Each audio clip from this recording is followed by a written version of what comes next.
according to a note here, YouTube is not getting enough video to maintain smooth streaming. So you may have buffering.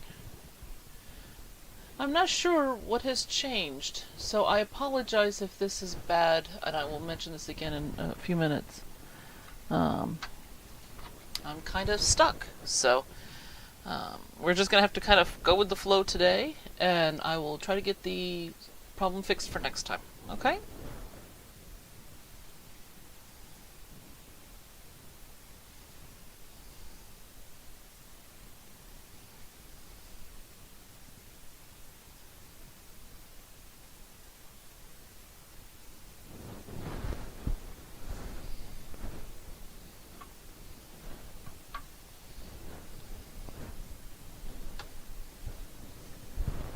And now it says it's excellent. I don't know.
Hi, Judy. Nice to see you. Well, hello, everybody. Welcome to StashBlaster Quilts. I am Maria, and I am here to help you make more quilts in less time with less stress. So, this has been a crazy week again, a couple weeks, so I thought I would fill you in. But first, the tip is kind of a strange one. Of course, it's me, so what are the odds that the tip isn't strange? But I was sewing along on the fish and birds quilt, the fish gotta swim, birds gotta fly, and my machine started making a strange sound. Now, this is probably not a tip a lot of you know, but if you're a new sewer, the temptation is to finish your project or to hope it goes away. Kind of like the blessings of the quilting god are going to fix your machine, you know, when it's just, maybe when it hasn't run as long or whatever. The worst thing you can do is to keep sewing. Now, if it's making a different noise right after you change your thread, then I would say go ahead and re-thread top and bottom of your machine and see if the noise goes away. Because sometimes it could be that your bobbin or your bobbin case isn't sitting properly in your machine. However, if you've been sewing and all of a sudden you're getting weird noises, it's time to put away with the machine. So my machine right now is downstairs. Ah, Shazbot, I just burned myself on my iron. Whew, let me move it out of the way this time. Ah, that's a good one. All right, sorry about that. So, if your machine starts to make sounds that are not its normal noise, or if you're noticing it's getting louder, so maybe it was at this level of sewing before and now it's starting to creep up in volume, it's time to get it into the shop. So my sewing machine is currently downstairs in my front hall, and I'm going to be getting it to my to the quilt shop where I have it cleaned and repaired later on this week. That was a good one. Sorry about that. I'm distracted. Anyway, so that's my tip. Do not assume that it's something small. Hope that it's something small, because when they look at it, if it's something small, they'll fix it. It won't be a huge bill. But if you let that go, you may be buying a new machine, and machines are not cheap. The machine that I usually use, I bought when a friend of mine upgraded her machine. And as it is, I paid $600 for it. That's not just what used to be called pin money. That's real money. So, in order to keep your bills down, get your machine in the shop before you have large problems. Okay, I see here that Judy wrote something. So here. Oh no. I'm sorry to hear about that, Judy. And yes, if you keep falling forward. Actually, that's a very interesting tip. And a lot of people won't know what falling forward is. If you think about running, what you do is you place your body on an angle, and then you keep your feet moving so that you don't fall on your face. You're always moving forward. So the idea with your quilting is both in your skills, you should always be trying something new so you can improve your skills. You should just keep moving forward on your projects, because although in the middle of some finicky projects, it may feel like it will never end. It will. One thing that my organizing clients are always frustrated by is that when we get started, it seems like they have a bigger mess than when they started, and they can't find things because we've moved them, and it's going to take forever. And so that might happen for a couple of appointments. Now, we try to leave the place looking nicer than we left, but it's still very different. Then a miracle day will happen when all of a sudden all of those little pieces just finish and they fall right into place, and it's done, and it's gorgeous, and it looks like it took them one visit, because that's not how it looked at the beginning of the appointment. But at the end, it looks like we waved a magic wand and we accomplished all of that. But the reason that that magic day happened is because of all of the days of build-up in the front. So when you're sewing a quilt and you're sewing little 1-inch blocks together, like I have done numerous times, those of you who know me know this, you're sewing and you're sewing and you're sewing and you're sewing, and it seems like you're never going to stop sewing because you're just going to keep having these blocks. And then all of a sudden, you're sewing slightly bigger blocks. Okay, it's still taking a long time, but that last day, everything all comes together and the whole quilt top is done. And it's gorgeous and everybody's like, wow, that's amazing. And you're just remembering the last day, maybe 2 it took to finish it, compared to the hundreds and hundreds of hours that went into the work before. That's one reason why doing the basic blocks in advance is nice, because I can reach over here, open this drawer, something just shifted, sorry, and I can pull out half square triangles in various sizes. So here's some of my 1-inch ones that I strung together just for ease. Okay, so here's some, and here's some. But these are all ready to sew. It's facing the wrong way. Here we go, half square triangles. These are ready to go into a quilt now. I've already done a bunch of the sewing, and I will have forgotten all the hours it took because I did this when I was either brainless, and it's like 2 in the morning and I have to sew, or it's in between other projects as leaders and enders, or I just decided, you know what, I've got these squares, I'm just going to make half square triangles today. Okay. But because the work got put in earlier, I'm already half done with the sewing. Because if you think about it,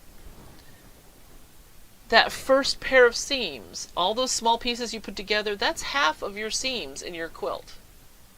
It just doesn't feel that way. Because when you put together the next ones, all of those interior ones are already done. So you get a lot further if you start small and you start early than if you are just sitting down and you're just doing your sewing.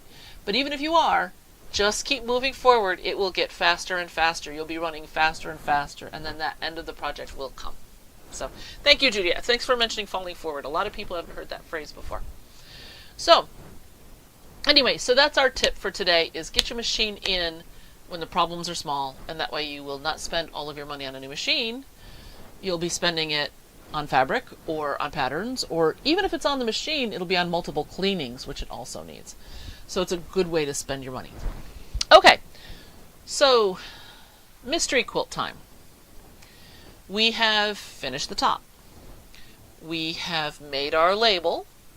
We have put the label on the back. And this week, plain and simple, it's time to make our quilt sandwich. And so I thought, normally something this size, I would just spray baste it. You know, it's just quick and easy. But I know a lot of you do not know how to thread baste, based on some emails that I've gotten.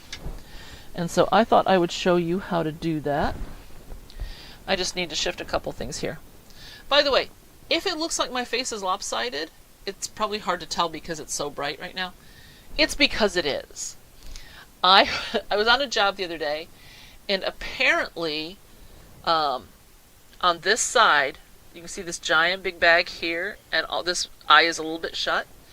I got something stuck, and I wound up with a sty, which then swelled my whole eye up over the last couple of days. So when I woke up this morning, this eye was twice as deep as normal. And when I saw the doctor this afternoon, she gave me stuff to fix it, but I haven't had a chance to do it because my 3:30 appointment didn't happen till 4:30. Which meant we got home, we ate dinner, and I'm here, which is why I look the way I do, and I'm so glad that you guys don't judge. But what this means is that, yes, I am a little bit lopsided. It's not the camera. Anyway, all right, so I'm going to turn off my keyboard and move it to the side. And, all right, this is kind of cool. I'll show you this just because. Let me switch to camera 3. This little recessed area, there are slots on the sides, so I can lift this middle piece in and slide it into place, and now my desk is all one height. So it's a little weird, but it's actually designed for computers, so I normally have my I don't know why this loosened up. Let me tighten this up a little bit. My keyboard on this one, it's lower, as well as my machine. So, okay, now I have all of this stuff that I brought upstairs to sew that I pinned. So here's another mystery quilt. I'm going to do it with the larger size and all different fabrics. I got to thinking that some people might like to see how different fabrics act. So I have some stripes and some polka dots and some large prints, so that when people are choosing fabrics, they can see what their results will be. The stripes look like they're actually going to be kind of cool when they come out. But I could be drastically wrong. So, that's why you try. Alright. So last time I mentioned how to put the triangle here on the back of your label. And I also mentioned pinning through the batting, which is what this white is, right along this line. And so that's what I did. And then I sat my top right in that notch. Now, if I had a bigger piece of batting, I wouldn't really worry about exact placement here in terms of where my batting is. But I'm using a scrap piece that is just barely big enough. I've got maybe 1/4 of an inch all the way around. So I needed to be very careful in my batting placement as well as my top. Okay? Normally I would have wanted my batting to be 4 inches bigger than my top in both directions, because that would give me 2 inches to play with. On a full-size quilt, I would want it wider, because quilting basically sucks up the batting. And so it may start this big, but it's going to end up this big at the end, and you want to have enough for your top to go all the way to the edge without a problem. However, this is not going to get a ton of quilting. It's also small, so even if it did, and it sucked up some of it, it would not have enough distance where it would take it all. So that's why I'm going to go ahead and go with this smaller piece of batting. Okay, so let me switch back to camera 3. Okay, so I put a pin here in this corner. I'm going to put in a couple of pins here, just because, and I wouldn't do this normally, but because the batting has to stay exactly where it is and there can't be any shifting, I want to make sure that doesn't happen. So I'm going to go ahead. Now if this was a quilt, the first thing I would have done would be tape down my backing to a floor, or if I was at the firehouse where one of my guilds meets, I would tape it to some tables. We have some risers to raise the table up towards a more comfortable height. But that's not an option for me right now, so I'm just going to do this. Okay. Easy peasy all the way around. Now, obviously, could I either use straight pins or safety pins and just base the whole quilt with that? Sure. But I am a klutz, and I would run my finger right up the pin and get a nice deep gash in my finger, like I did here. It's almost healed now, but it was, between 1/4 and 1/2 of an inch that I jammed a needle up in there, which meant I bled everywhere, which, you know, is not good for quilting either. So, just a by the by. I have 3 Freds. I don't know where Barney and Wilma and, what is her name? Betty are, but Fred is here apparently. I have 3 threads that I'm going to be using for basting. This is just an old piece of thread. This is the original bobbin, so it's wood, so you know it's old. It's actually has not lost a lot of its strength. So I could sew with it, but there's such a small amount here, I decided to just use it up. So I'm going to use this first. I do have a partial spool of white here. It ends here. I can use this. And I also have this old thread that I don't even know where I got. I think somebody gave it to me. And I don't know if you can tell, but it's multicolored, but it wasn't originally. This is just old garbage thread that I would never sew with. I would never sew with this thread. Number one, the color isn't consistent. It also comes apart really easily. Now, that's perfect for a basting thread, because if it breaks, I don't care. I just would never sew with it. So this is in my basting bin. If you're ever concerned, you might get confused, always test your thread before you sew with it. But also, you could just take a Sharpie. Do I have one handy? Yeah, I do. And you could just do something like this. Put a big old B on it. Let me turn it so it's actually right set up for you. There you go. So that you know it's for basting. You can use it for decorative stitching as long as it doesn't have any pull on it or anything like that, but why take a chance is the way I look at it. Okay? Now, the fact that it breaks easy will be nice, because if, when I'm quilting, my quilting thread goes through it, the worst that's going to happen is it's going to break. It'll also be easier to pull out of the quilt that way. But, you know, if you're not comfortable having threads around that are just basting threads, then use your tag ends. You know, all your little bits and pieces that you've got left. As long as you can see it on your quilt, you'll be fine. Now, I would not use a red, a black, or a green of any shade really, but from medium to dark, on anything with white, because they tend to, when they go down, they tend to stain the hole. Any dark thread really isn't a good idea on a white quilt. Could you get away with it on this? Yes, but I tend to just take my mid-tones so I have less of an issue. Now, yes, this should be taped down. This whole backing should be taped down. I'm not going to do that here because I'm going to be flipping it back and forth so you can see it. But were I you, I would tape it.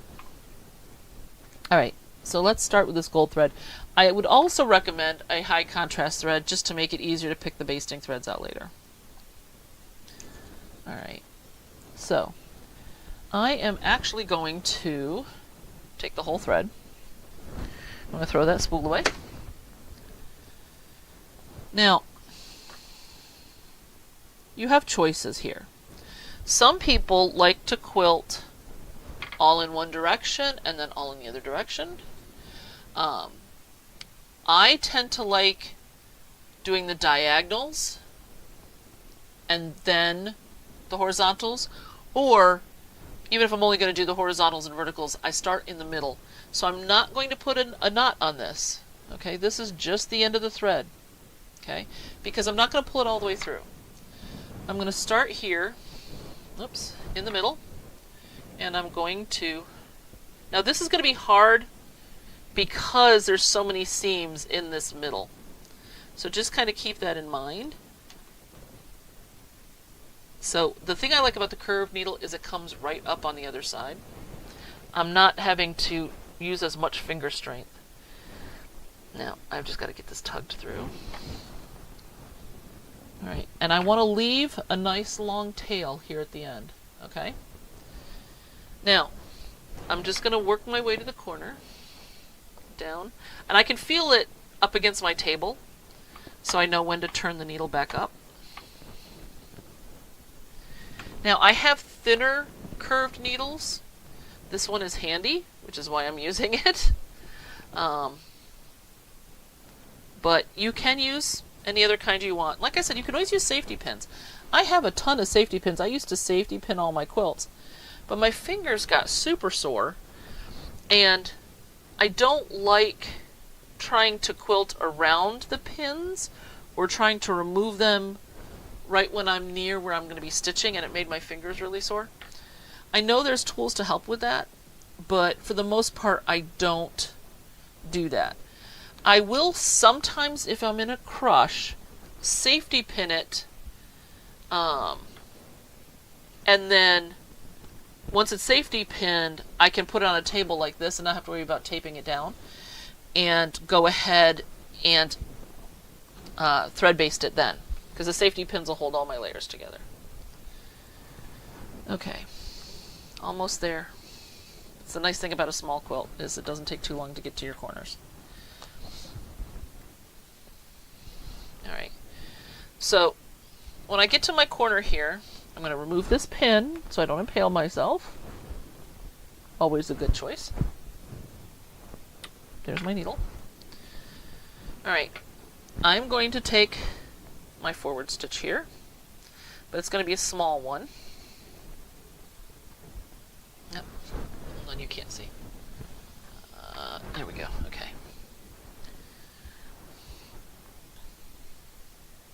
Down and right back up.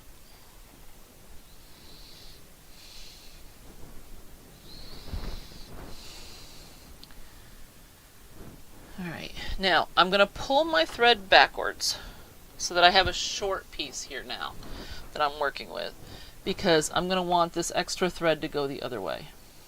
And I'm going to pull it through. Okay. Because this is really all I need. In fact, this is more than what I need. Okay. Now, in this case, I'm going to pick this up here so you can see. I'm going to go the other direction.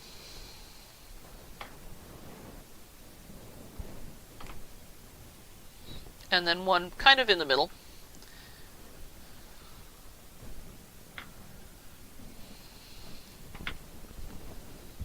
And it's done. Those little stitches I put in here are going to hold this. It's not going to come undone. It's not going to loosen. And so now I can take the whole quilt. Now if this was large, you could leave it here and just work your way that way.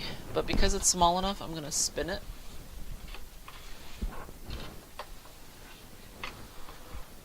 Because then it'll be easier for you to see.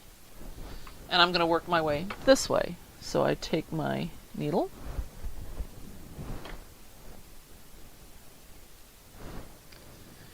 And thread it. I know I'm threading it backwards. My eyes are a little weird right now, so perspective has gotten odd. Because of the sty thing, which is what I basically clogged, which is like right in your lash line. You add that to the fact I was in a very dusty environment with a lot of dirt and mouse poop, and then you add the fact that there was no air conditioning, so I was sweating a lot. All of that apparently clogged that little set of pores basically in my eyelash line, and also triggered a histamine response. So I was having an allergic reaction, which is why my face all blew up. And according to the eye doctor, it could take months for the sty to heal and go away. So that's exciting. But hopefully, with all of the different medications they put me on, and I have like 3 different kinds of drops, and I have an ointment, and I have to do hot, warm compresses and a few other things. Given all of that, I will be basically blunt, I guess, in saying that my eyesight is not at its best right this minute. So I'm glad that this has a really big eye, because I don't. Well, I do too, actually. I have a very large eye. By the way, if this is your first time here, I hope that you're enjoying yourself. There is a lot of me just rambling and chatting, telling you what's going on, etc. But what we're working on here is the mystery quilt for 2023. If you go on to StashBlasterQuilts.com, StashBlasterQuilts.com, and you go to the annual quilts 2023, you will see the mystery quilt. And so we are at the end, as you can tell. And so we will be done with this well before the end of the year. It's always my goal to finish by the end of the year. So, you know, done, quilted, bound, everything for everybody. But depending on what the quilt is, that's not an option. I have offered several options to the group of what they'd like to do next year, because if they wanted another mystery, I was going to need some more time to work it out. Okay, so that's that corner done. Let me switch. So hopefully this all makes sense, so that I would just go to the opposite corners, and then in this particular case, I might just do it all radially, or I might put in some verticals and horizontals. It's really very simple. My personal preference for thread basting doesn't work for everyone. Let me rephrase. My preference is spray basting, but that's best done outside without a wind and not in the sun. And so I can't always get all of those things to line up. So my second favorite thing is to thread baste. And I wind up doing more of it than I think I do, because of wind, rain, having to clean the surface that you're taping things to. So there's a lot of reasons, why I don't spread baste as much as I would like. Something like this, though, would be so quick and easy to do with spray baste. But the nice thing is, did I actually go through? No, I did the wrong corner. I was going to show you basting through that triangle. But so the next round is simply to go ahead and assemble your quilt sandwich. And it doesn't matter how you choose to do it. If you want to spray baste it, fine. If you want to pin baste it, fine. If you want to thread baste it, fine. I even know some people who use those tack guns, which are basically like little mini clothes price tag hangers. They've got they're shaped kind of like an H, and half goes through to the backing. Those I think have a lot of slip, but there's some people who swear by them. So however you want to assemble your quilt sandwich, that's your job for the next 2 weeks. Now, just as an update, I will be leaving in a week and a half and starting my great peregrination that I've been telling you all about, starting with Detroit. So when we have our next meeting, which is we meet the first and third Wednesdays of the month. So the third Wednesday of the month, I'm going to be in Detroit. I am going to try to live stream from Detroit. Number one, I'm not sure what I'm going to talk about yet, because I'm going to be there for a convention, so I'm not going to get a chance to do a lot of sightseeing or anything like that. And number two, given the time difference, I'm not sure exactly when the classes I'll be teaching or taking will be over and when I'll be able to do it. And number three, it's technology I haven't done before. And for those of you who've been here from the beginning, Tech and I, not good friends. In fact, we're not even frenemies, we're just flat out enemies. So, I got 3 strikes against me, but I'm going to give it my best shot. It may not be for, and probably will not be for the same full hour. Then there's another one, either the first Wednesday of the month, or the third. I'm not sure which. I'm also going to be out of state for that, and so we'll try it again. So there's going to be 2 of them that I know of, that I'm sure of. I don't think 3, but I think at least 2 that I'm going to be trying to do from my cell phone. So please, if it's horrible, let me know so I can work on it. If you show up and I'm not here, it's going to be because I'm trying to do this. Please try it again the 2 weeks later. But I'm stretching my wings. I'm trying something new. And I will not be at all surprised if I fall flat on my face at least the first time.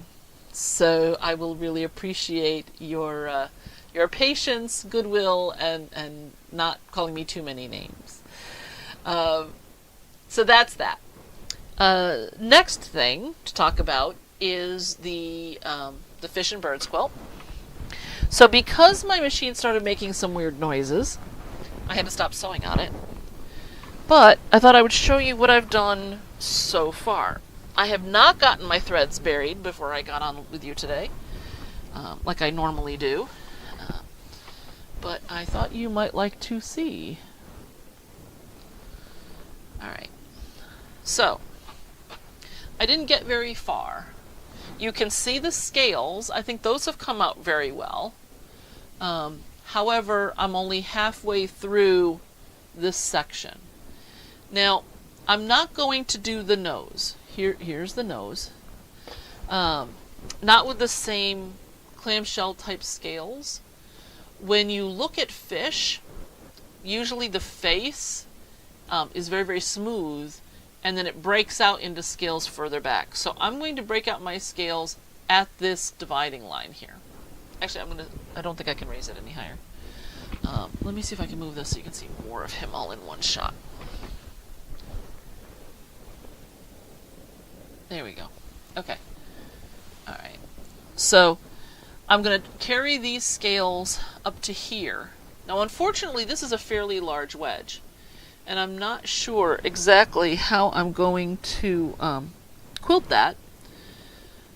I might have to do like little circles or something to keep it all down, and that would not be uncommon in fish to have that. Or I might do the full-size scales to here, transition further down, and then when it's a smaller amount, just stop. Because I do have quilting here, and I have quilting here on the kelp that's very strong. So if I did this, this would only be about a 3-inch square that didn't get quilted, which is plenty with this kind of a batting. Now, you may or may not be able to see here. I'm going to bring this down, and hopefully you'll be able to see it better. Sometimes it's the angle more so than it is the distance. So let me see. There we go. So what I did here was I started here, and I stitched down, and I came up, and I made it a V and came across, and then I sewed a little channel, because if you think of it, fish fins are like fingers, like webbed fingers. Hold on, let me get here. You can see these parts in a fin, and then usually the fin curves up and around to that other point. I don't have those points here, but I wanted the little fingers. So I came down, and I came right up back next to it, and I moved over, and I went down and back up, and then down and back up, until I came up over here, and that was the end. So that's what I did on these two small little triangles here. So I did that in these two. Now down here, my plan, until we get to this point, because this is going to be kind of weird, I'm probably going to do V's here, because I'm basically going to straight line it down, and then when I get here, they've got to come back up this way. So it's going to get a little odd here. I haven't quite figured out the math.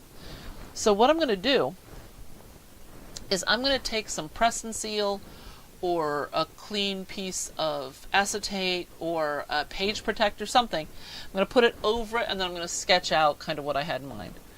In order to do the little fins, I just took a triangle that I cut to size, and I folded it, and then I could fold it back, and then stitch next to that, and then fold it back again, and stitch right next to that first line to make that finger, and then come up next to the paper, and then next to that, and then next to the paper.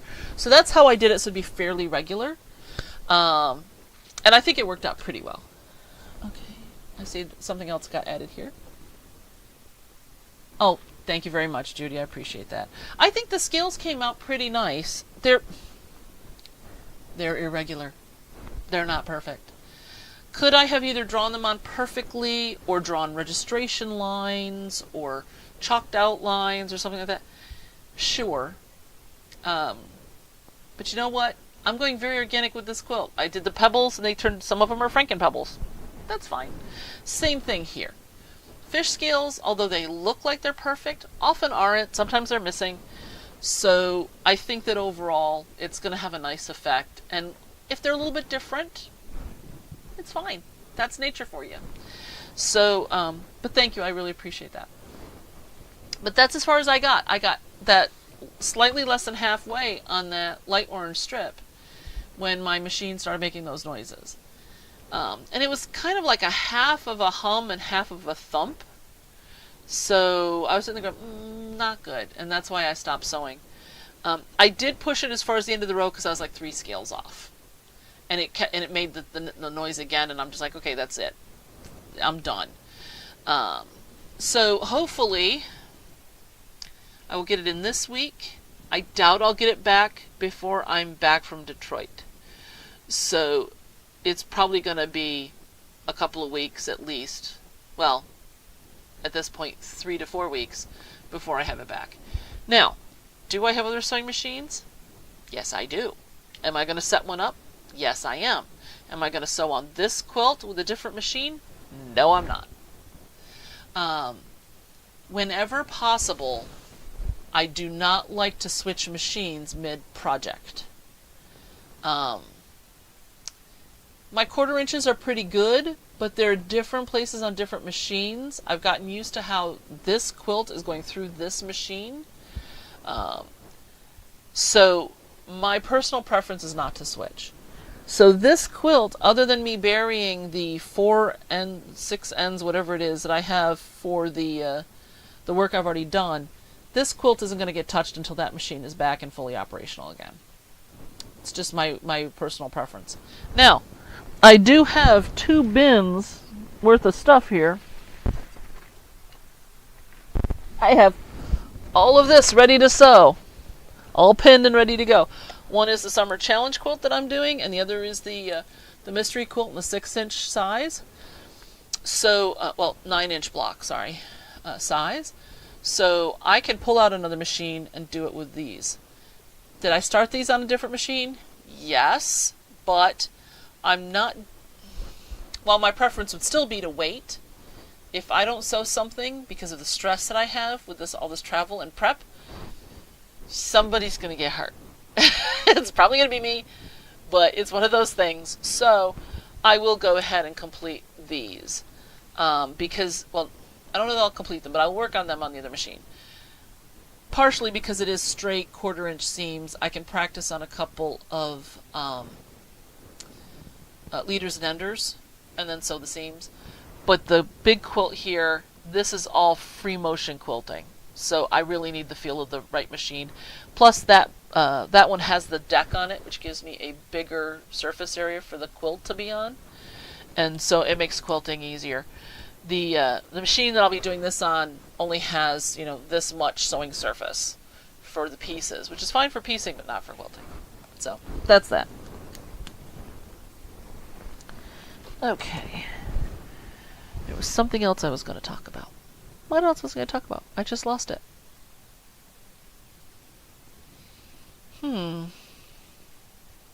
It's gone. It's gone.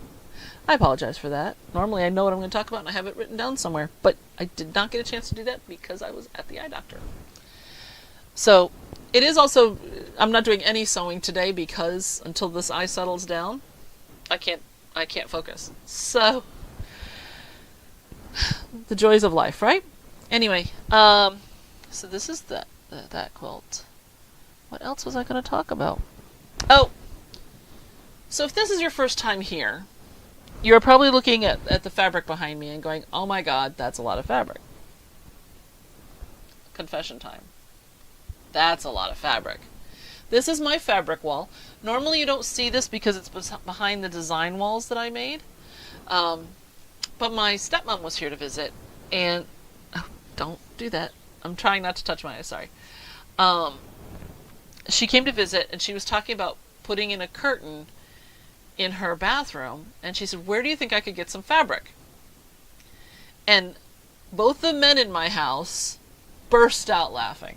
They thought that was the funniest question they've ever heard in their life. And I said, okay, why don't you come look at my stash and see if there's anything that you'd like? And she goes, well, I really don't want to take your fabric. I know that you use it for the quilting and you need it. And I said, I can spare you enough for one window's curtain. And she's like, if you're sure. I'm like, I'm sure. I said, give me 10 minutes and then come on up. Because she was here, the stuff that I had stored in her room trying to get these shelves redone, I had to pull in. So I had to move some of the stuff back out. But I also needed to take down the design walls. And I moved those off to the side, and she walked in, and her jaw just bong. And I said, so there's about 5,000 yards of fabric here. I think I can spare you 6. Because that's all she's going to need to do, a double-sided curtain for what she's doing. Even if she goes to the floor, which she isn't planning on doing. So, so this is my stash. Now, this level And this level are all fat quarters and they're double deep. So, when I'm designing, I usually pull from the quarters first. Now my fat quarters are minimum, well, they're not even fat quarters. Those two shelves are 1/4 of a yard, either a straight 1/4 of a yard or a fat quarter, minimum, but less than 1 yard with the fabric. But some of these are super chunky fat because they're like that yellow one up there that you can see, because there's probably 2 yards of fabric there, but it got chopped up, and so I have less than 1 full yard. So if I wanted to do a pattern that called for a yard or more, I would generally go to the bottom row or the upper three rows, so that I knew I had a minimum of 1 good usable yard.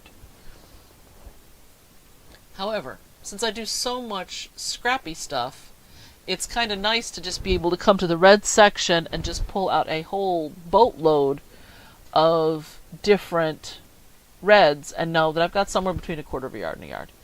If there's less than a usable 1/4 yard, then it gets processed into the drawers, which are on the side behind the camera, which I'll show you some other time, but that's what this is here. There are some bolts here that are horizontal because this is the felt from the back side. They sent me the wrong color. So I've got, I think, 12 yards of this gray. And these other ones are so large I can't fold them in half to put them on the shelf. So that's why they're there. They're going to be backings or something at some point. But, so this is my stash.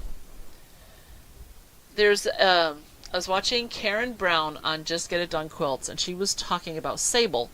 Stash accumulated beyond life expectancy. For most people, this amount of fabric is several lifetimes. That doesn't prevent them from going and buying more, but this is a sable situation for them. When I am doing charity quilting, I blow through a lot of this really fast. And so that's why it's as large as it is. The last few years, I have not been doing as much. Because I started StashBlaster Quilts, which means now I'm doing the live streaming and all the stuff associated with that I didn't used to do. Plus, my business is going well, which is a good thing, but it's less time to quilt. I've been writing my books, etc. So, it's been pretty slow on the stash rotation lately. But the nice thing about it is I don't have to go and buy if I need something at 2 in the morning. I'm sure I've got something close enough. And so that's a nice thing to have. I do not recommend that you have a stash like this. For most people, this is ungainly and this is way too much. So when you're looking at the supplies and things that you have, okay, I'm going to hide my shame a little bit. When you're looking at your supplies, your threads, your fabric, your batting, okay? If you only do, let's say,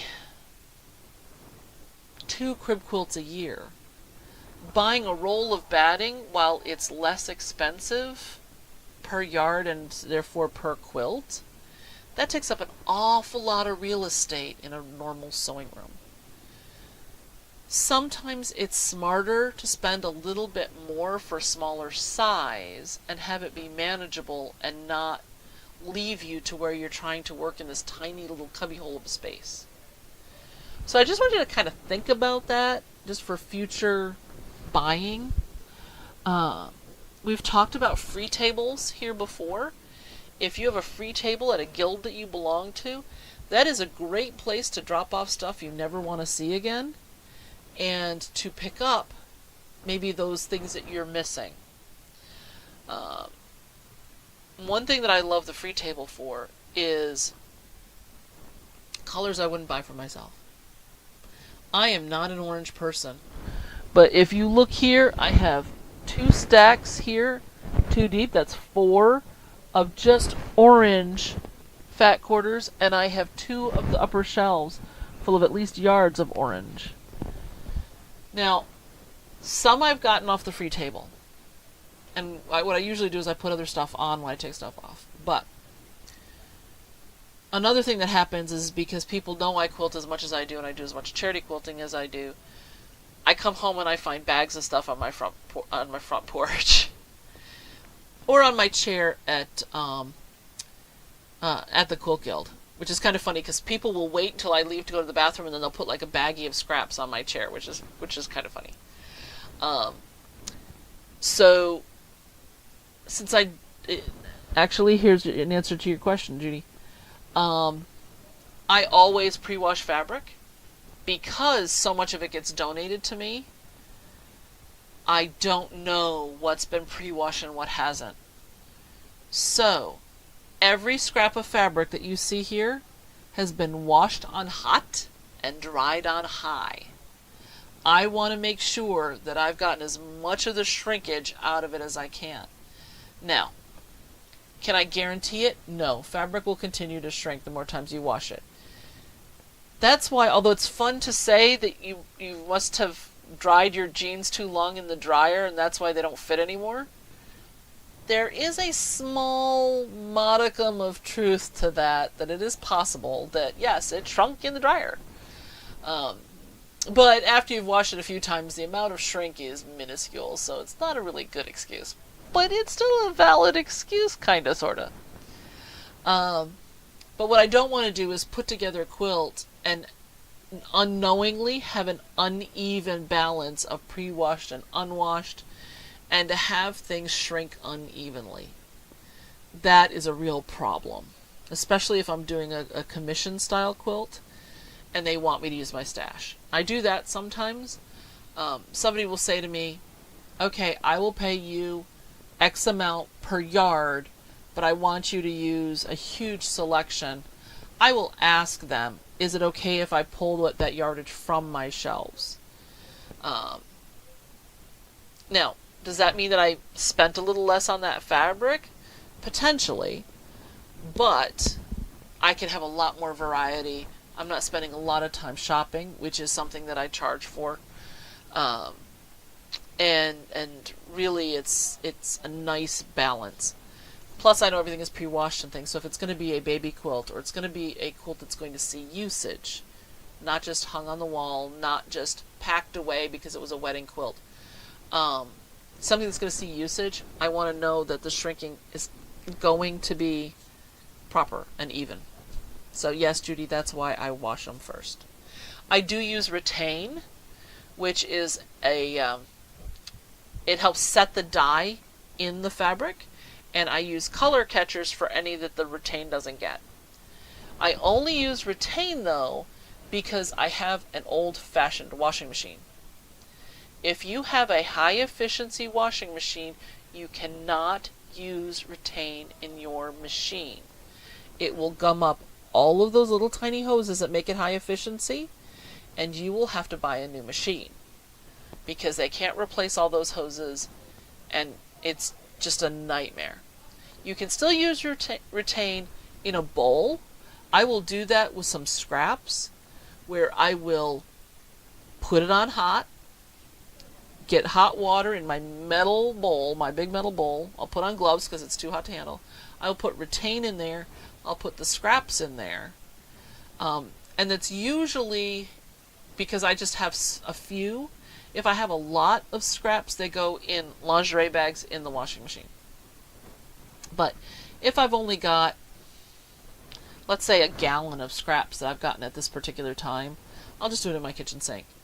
So I'll put it in a bowl and hot. I'll put the Retain in. I'll soak the pieces in it. I'll agitate them. I'll add a little soap. I'll agitate it some more. I dump it. I pour it off so that most of the Retain is down the sink. I rinse through the sink.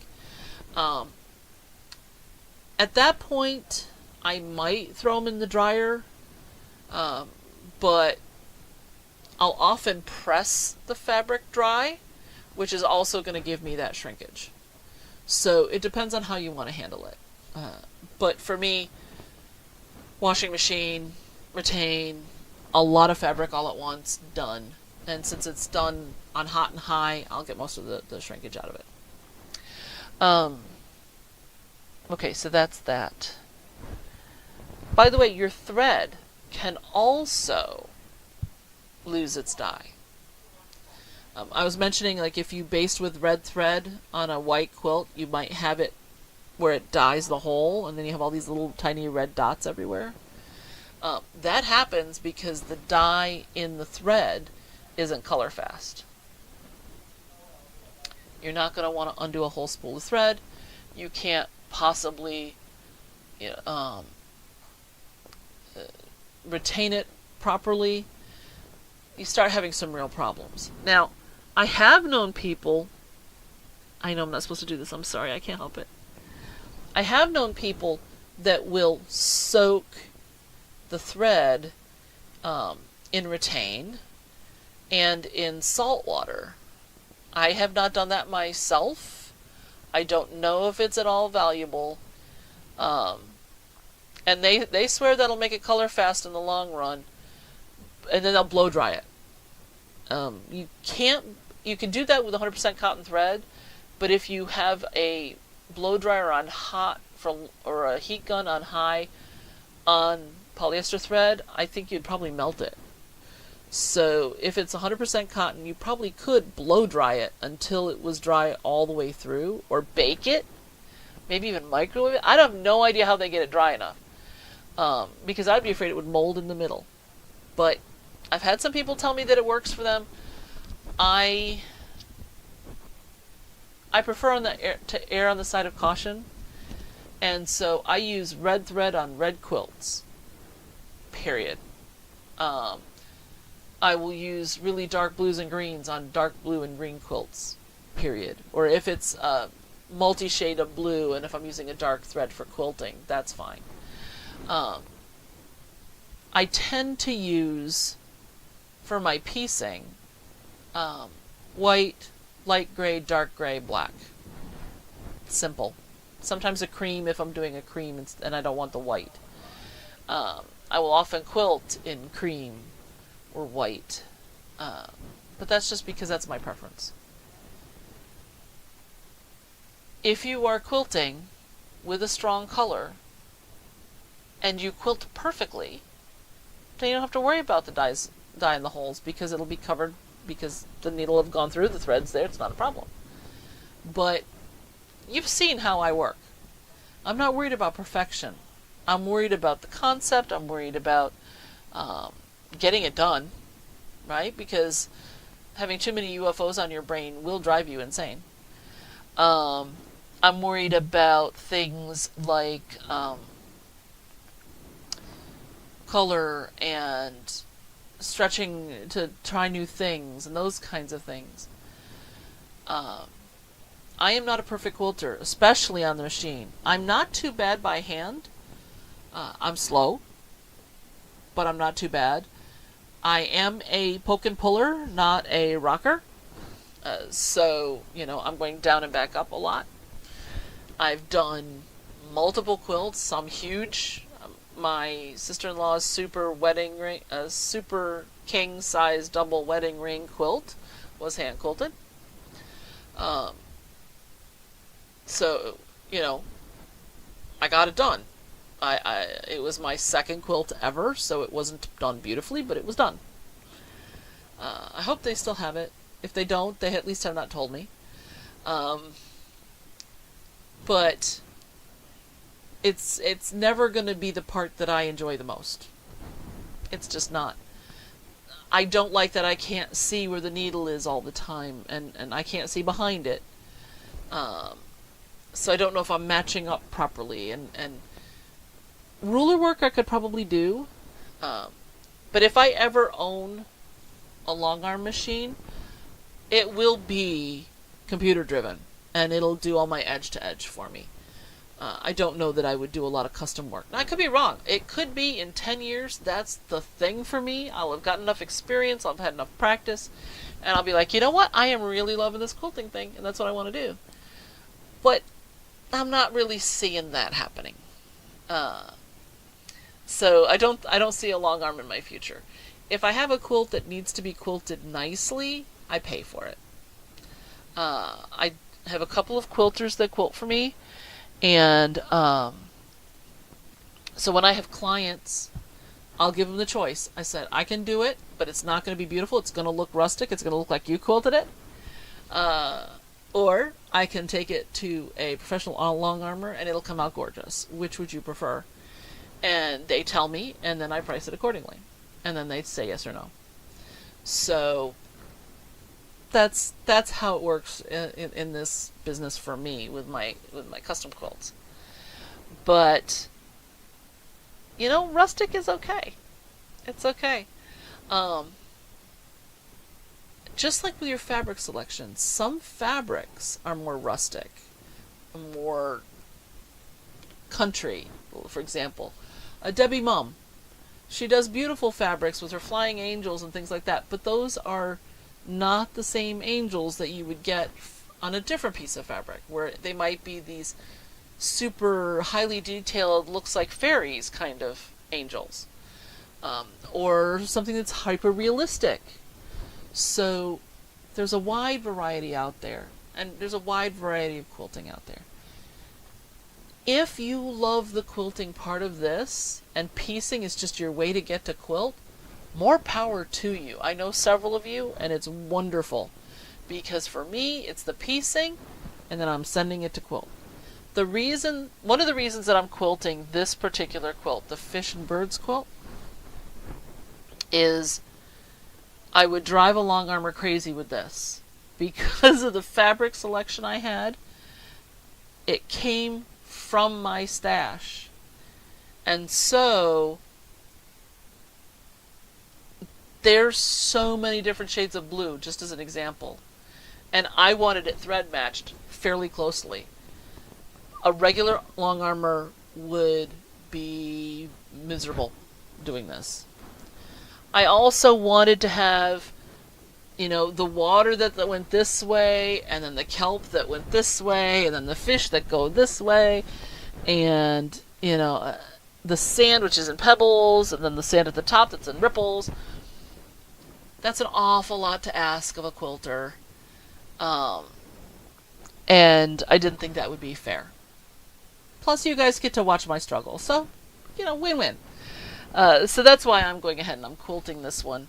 This is also not being made for a show. It's not being made for a challenge. I'm sure all my quilting sisters that belong to the guilds that I live with would shoot me if I don't show it to them when it's finished. Or they would at least chase me down the street with their 6x24 rulers, you know, and bop me on the head until I showed the quilt. But this is not going to be something that's going to be going everywhere and everybody in the world seeing. You know, I might take it to an occasional guild for a class if I'm teaching one, just for the fun of it. But this is not going to be seeing, you know, worldwide acclaim and traveling around the country or anything like that. So if it's not perfect, who cares? You know, I'm having a good time doing it. I am a little distressed at how long it's taking, especially now that I've got a multi-week delay because of my machine, just because I'm chained to my machine to do the quilting, whereas I did the piecing everywhere. So the quilting is taking me longer than the piecing by far. It does, or at least it seems that way. Maybe it's not really, but it sure seems that way. So, yeah, if you love to quilt, get good at it, because there are people like me who will really love to pay you money to do it. My husband did make me promise if I ever do get a long arm that I will not take quilting only jobs. So somebody can't hand me a top and have me quilt it. I can only do stuff that I'm doing for myself. That's his rule. That if I ever do get a long arm, it's not going to be where I'm selling my time to quilt other people's quilts and not get a chance to sew my own quilts. Which is a darling thought, but that sure makes the purchase even further away. So, anyway, so it's 8 o'clock. If this is your first time here and you've enjoyed this, please like, subscribe, hit the button, the bell so that you know when we're on. It starts 15 minutes ahead of the actual talk time, usually. first and third Wednesdays of every month, or you can go to StashBlasterQuilts.com and you can see what I have there.